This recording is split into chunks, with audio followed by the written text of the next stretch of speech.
Este é um dos meus computadores preferidos. Não por apenas ser um netbook simples vindo de 2010, como o que aparenta ser, mas por ser um verdadeiro notebook totalmente modificado, bem, para os padrões de 2012. E eu conto-vos a história já daqui a pouco. Bom, foi um computador que eu usei basicamente toda a minha vida, já que a carcaça, como eu já vos tinha dito, tem 10 anos. Os componentes são mais recentes, porque foi modificado, mas é um computador que eu gosto muito, principalmente por ter apenas 12 polegadas, que é bastante pequeno. Porém, recentemente, como qualquer tecnologia, tem o seu tempo útil de vida. E acabou por se estragar há uns vídeos atrás, o que pessoas repararam e eu tinha próprio avisado, e eu perdi bastantes documentos com a perda do computador. Mas, entretanto, o computador voltou a funcionar e muitos de vocês acabaram por reparar nisso.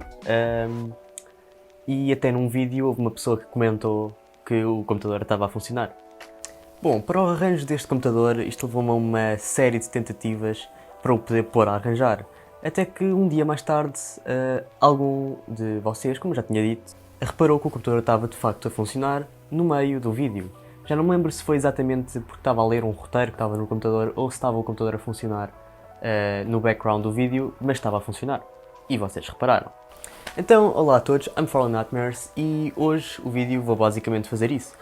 Explicar como é que eu consegui pôr o computador a funcionar, o que é que eu lhe consegui instalar, porque o computador é bastante simples, as especificações são bastante simples. E basicamente é isso. Portanto, bora ao vídeo depois da vinheta.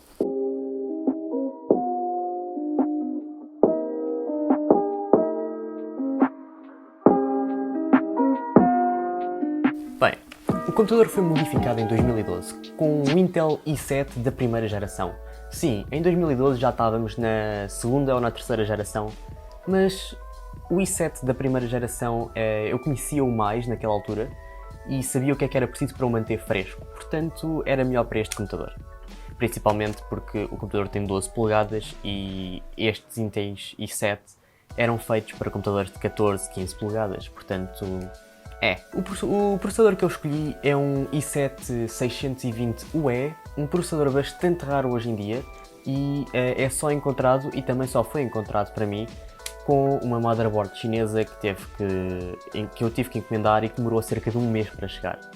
É um modelo ultra low power e apenas gasta 18 watts de potência o processador, mas acabou por se estragar nos finais de abril e início de maio. Inicialmente pensei que tinha sido a placa de vídeo da Nvidia GeForce, que é a GT 320M.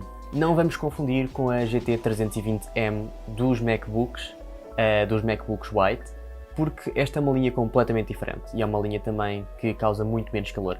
Sim, este computador tem duas placas de vídeo, uma Intel e uma GT 320M. Mas porquê que eu pensava que se tinha estragado? Bom, eu pensava que se tinha estragado por causa desta GT, já que a placa de vídeo não está ligada ao cooler e por isso torna o computador e as temperaturas muito instáveis e muitas vezes eu nem sequer utilizo a placa gráfica, ela está quase sempre desativa. Para além disso, porque quando se estragou dava-me uma tela azul como se a placa gráfica se tivesse morrido, porque para além da tela azul estar cheia de fragmentos, estava toda distorcida. Bom, por aqui eu comecei logo por tentar ver se era a BIOS e fiz exatamente isto. Eu liguei, carreguei F12 e não fui à BIOS, mas supostamente devia ter ido. E estava tudo certo, a BIOS dava sem fragmentos, sem nada e estava tudo completamente bem. Portanto, era estranho que fosse a placa de vídeo, já que me dava vídeo normalmente. Mas depois lembrei-me que a BIOS nem sempre está ligada diretamente à Nvidia e sendo esta uma motherboard chinesa podia não ser. E portanto ela podia estar ligada apenas à Intel Graphics. E estando apenas ligada à Intel Graphics, não havia como detectar apenas indo pela BIOS se era a outra gráfica que estava morta.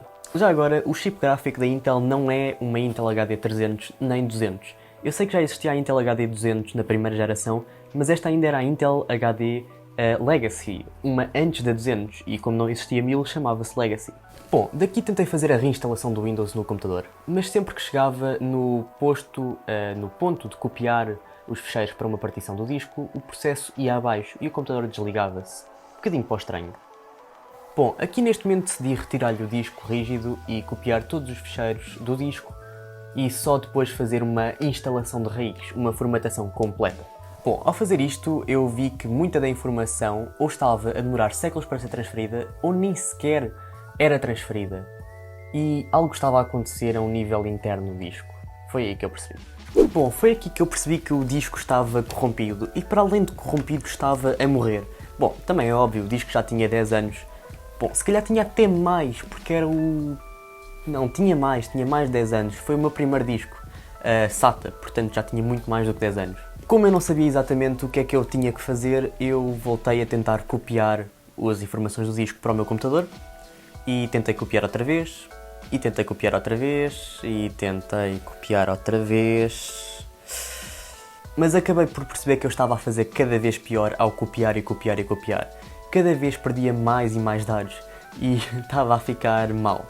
Bom, aqui foi a hora de tomar uma medida mais drástica. Eu decidi instalar Kali Linux num outro computador que eu tinha e utilizar uma das ferramentas muito conhecidas do Kali Linux para recuperar o disco rígido. A recuperação do disco rígido é bastante simples para uma pessoa que entenda como é que funciona.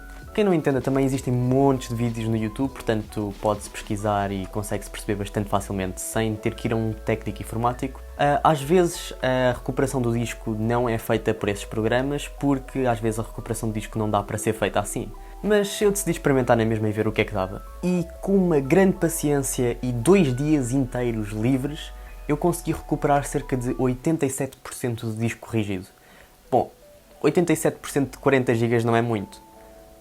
E a maior parte que eu consegui recuperar foi as informações do Windows, portanto não tive grande sorte. Montes dos meus ficheiros pessoais tinham sido apagados, roteiros do YouTube e alguns vídeos até que eu às vezes edito aqui, por exemplo, partes de Photoshop, de algumas partes especiais ou alguma parte de Premiere Pro.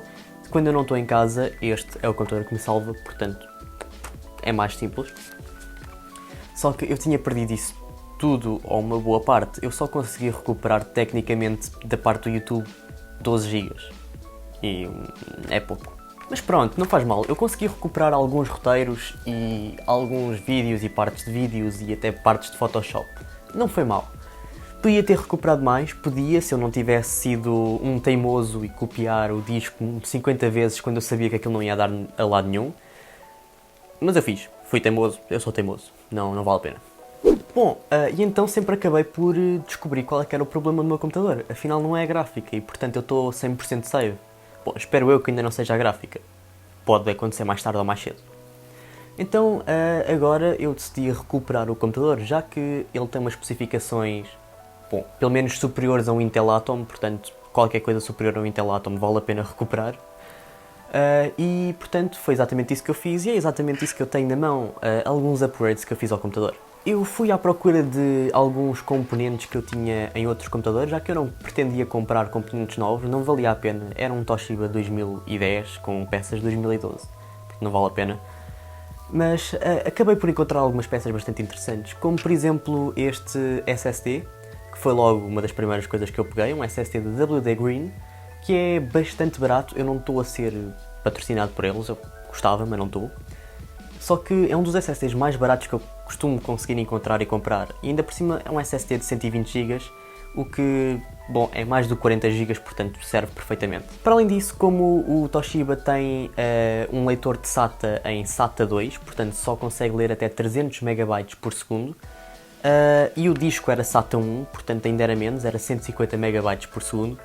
Ao substituir para este SSD, que é SATA 3 e consegue ter uma velocidade máxima até 545 MB por segundo, bom, era suficiente, eu não precisava de um SSD melhor, porque o computador só podia ler até 300 e não 545, como que isto consegue suportar. Também aproveitei, já que eu encontrei um pente DDR2 a 4 GB, uns pentes muito raros, que eu já falei num vídeo sobre a RAM, e bom, é um pente a 800 MHz, portanto é um pente bastante rápido e é simples, é um SODIMM. 4 GB DDR2, temos aqui as coisinhas todas, ele está cheio, portanto são mesmo 4 GB e é bastante interessante. Bom, e é sempre um upgrade bastante bom, porque eu tinha 2 GB antigamente e agora vou ter de adicionar estes 4 GB, o que me vai dar uma boa quantidade de RAM para poder usar Premiere, Photoshop e programas assim mais simples que eu consigo utilizar no Intel i7 da primeira geração. Bom, mas agora que o Windows é que eu vou escolher, eu não posso escolher algo como, por exemplo, um Windows 10, já que o Windows 10 usa demasiada gráfica e a Intel HD Legacy deste computador não suporta o Windows 10. Eu podia voltar a optar por instalar o Windows 8.1, desta vez não o de 64 bits, porque o que eu tinha anteriormente era o de 64 bits, pela quantidade de RAM que eu tinha não chegava. Mas instalar o Windows 8.1 em 32 bits também é mau. Podia também optar por instalar o Windows 7 em 64 bits, só que o Windows 7 foi cortado, foi morto no início deste ano, portanto também não queria. Durante uma pesquisa na internet eu acabei por descobrir que existe um Windows 8.1 Lite com muito pouca utilização de RAM e de processador, que é exatamente o que eu preciso.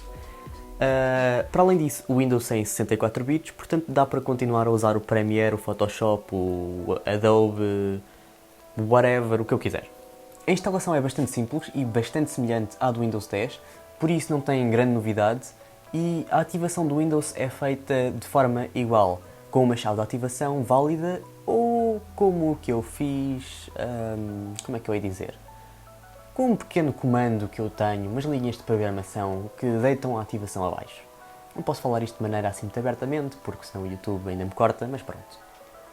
Agora sim, eu posso voltar a desligar o computador e eu instalei primeiro só com os 2 GB de RAM porque eu não queria abusar do computador. Mas agora sim já posso instalar os 4 GB com segurança. E voltar a pôr o SSD porque eu tirei-o para a demonstração neste vídeo.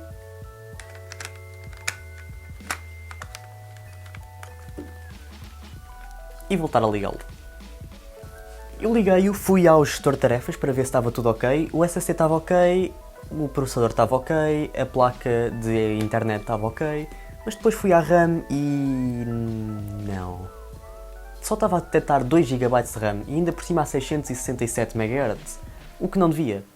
Eu tenho neste computador 2 GB de RAM soldados. Sim, soldados. É muito estranho ter um computador com RAM soldada e RAM não soldada, mas existe. Ele tinha 2 GB soldados a 667 MHz e estes novos 4 GB que eu adicionei a 800 MHz e portanto devia funcionar. Mas alguma coisa estava mal e não estava a reconhecer os 4 GB, portanto eu tive que ver o que é que era. Bom, por alguma pesquisa na internet e uma atualização da BIOS, eu consegui finalmente habilitar uma opção que não estava na atualização antiga da BIOS, que era poder detectar a RAM extra. E no início não me queria detectar os 4 GB, só queria detectar 2, ou seja, ficava com 4, mas acabou por detectar com mais uma pequena modificação os 6 GB totais, podendo apenas trabalhar a 667 MHz, porque, como já tinha explicado num vídeo sobre a RAM, cards, a RAM só funciona em dual channel, podendo operar a 800 MHz se tivesse os dois pentes iguais e a 800 MHz, portanto aqui só funciona a 667. Bom, para acabar, eu ainda acabei por adicionar um cartão U1 ou classe 10 de 16 GB ao computador. Isto para poder usar o cartão como memória virtual. Lá no Stack Tips. É a segunda queda que eu já faço, portanto olha que me estou a transformar nele. Para usar o cartão como memória virtual. E destes 16 GB, 8 GB vão ser usados como memória virtual e os outros 8 vão ser usados como basicamente disco que eu posso remover e pô-lo a qualquer altura. Para além disso, eu ainda vou usar 4 GB do SSD como memória virtual, por este ainda ser mais rápido do que o cartão U1 ou Classe 10. E agora sim, com o PC arranjado já posso usar novamente para escrever roteiros, mexer no Photoshop e no Premiere e ainda jogar alguns jogos mais leves, ou de alguns anos atrás, como Cuphead, CSGO, os títulos mais fraquinhos. Bom, como a placa gráfica dedicada não está ligada a nenhum dissipador especial, só está ligada à carcaça, o que é super perigoso, Ainda vou ter que fazer isso num próximo vídeo, porque a placa gráfica atinge 100 graus muito rapidamente e estas antigas, a geração 300, é conhecida por ter erros na GPU muito rapidamente por sobreaquecimento. Portanto, não é boa ideia. Por isso, até resolver este erro, bom, vamos esperar por um próximo vídeo.